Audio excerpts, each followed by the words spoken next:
What is this metal object with handle and a conical base found in a private antique museum in rural Saskatchewan? And the curator doesn't know either. The conical base can unscrew from the triangular handle. The handle may not actually be a handle, as it has slits in it. It is about average weight for its size and is about 7 or 8 inches tall. I think it is cast iron, but I am not actually sure. The pin on the handle and the piece of paper inside the base have nothing to do with it. Funnily enough, the paper is the phone number of someone who came through the museum a decade ago and asked the curator to phone her if he ever found out what it was. Does anyone have any idea what it is? You didn't have to go too far for the potential answer. I'm in Saskatchewan. It's a mid-century fruit knife stand that's missing its bottom rail, made in Sweden in the 1960s.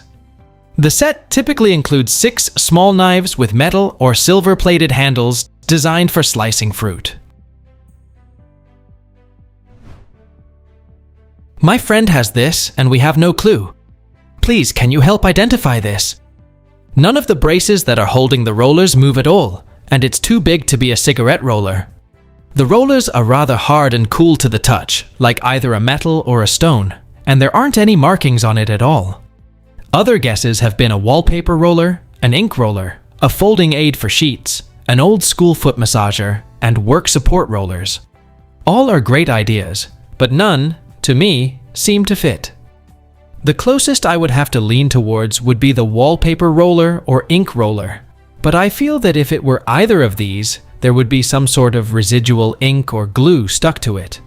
It doesn't, but it does look like it was used and used often. Any insight is extremely helpful. It's an antique photographic print roller, also known as a developing tray roller, a classic piece of equipment for developing black and white film photographs. Here's a more modern one, and another one made in the United States by C. Gennert. It likely dates from the late 19th century to the early 20th century, roughly 1890s to 1920s. It's a photographic darkroom tool featuring 2 parallel rollers used for applying pressure to photographic prints, such as when mounting or removing excess liquid, or as part of a developing tray setup to help move film or paper smoothly. Please help me identify what this is and what it is used for. It's approximately 18.5 inches long and marked Ken Tools Company, Akron, Ohio. Any information you can give will be greatly appreciated. This is a 1920s tire spreader tool, used on Ford's Model Ts and the like. It was primarily used in automotive repair shops to hold tire casings open for inspection or to apply patches to the inside. Simply set the jaws on the beads, then with a slight downward pressure, it locks both beads open. It will remain locked until released by the operator. What is this mystery object found in Pop's house? My buddy is moving his family into his late granddad's house, and during the process of packing stuff up and sorting through belongings, we found this, and we have absolutely no idea what it is. We found other silly things that look like jokey knickknacks, but this has left us pretty stunned. Any ideas? It's an electric toilet tissue, a novelty gag gift back in the 60s and 70s. Source? I'm old as dirt. The item is non-functional. Plugging it in does not actually electrify the corncob.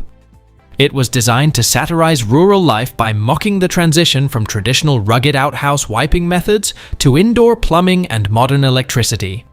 Historically, before toilet paper was widely available or affordable, rural Americans often used dried corn cobs for wiping in the outhouse. The joke posits that instead of switching to soft modern toilet paper, someone upgraded their outhouse by running electrical lines to it and electrifying their corn cob.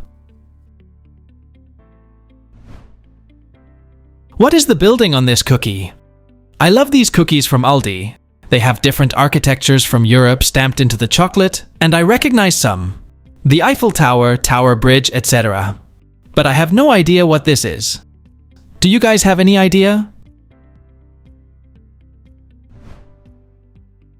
It's called the Atomium, and it's in Brussels, Belgium. It was originally constructed as the centerpiece of the 1958 Brussels World's Fair, and was meant to be destroyed, same as the Eiffel Tower. But we kept it because it looks really cool. It was meant to represent an iron atom, and was supposed to be a representation of the strength of the Belgian steel industry, which collapsed in the 70s. The top sphere includes a restaurant with a panoramic view of Brussels, and the other ones are used to host exhibitions. I was clearing out some sheds on a property we inherited recently, and I can't make heads or tails of this one. The S-shaped tube on the bottom is closed on both ends, and it doesn't have any direct connection to the center mechanism, but there are 2 flare nut connections on it, as well as 2 on the centerpiece. Any ideas? It's a 1920s to 1930s Kelvinator belt drive refrigeration compressor, an early open drive mechanical refrigeration unit. It used a separate electric motor connected via a drive belt to a flywheel to pump hazardous refrigerants like sulfur dioxide into insulated wooden or porcelain-clad cabinets. What is this small metal object found at my mom's house? It probably belonged to my grandmother. It's around 3.5 by 2.25 inches, and it says made in Hong Kong. Can anyone help me with identifying this, please? It's a 1950s to 60s catalytic pocket hand warmer. It features a star-shaped cutout pattern on the lid for ventilation. It works through catalytic combustion, and it generates sustained heat without an open flame by burning lighter fluid or charcoal, making it a popular winter hunting and sporting accessory. It was patented on July 27, 1960, by KF Mayer Limited, a British company, of London, England. I found this in an old abandoned storage locker. I've showed it to multiple people, but no one seems to know. The only other things in the locker are old furniture. No other items that would go with it that are giving me any ideas. I was guessing a textile manufacturing machine, or a pasta stretcher. We've been puzzling over it for days, so any help is appreciated. Please tell us down in the comments. Thanks for watching. Let's make life fun.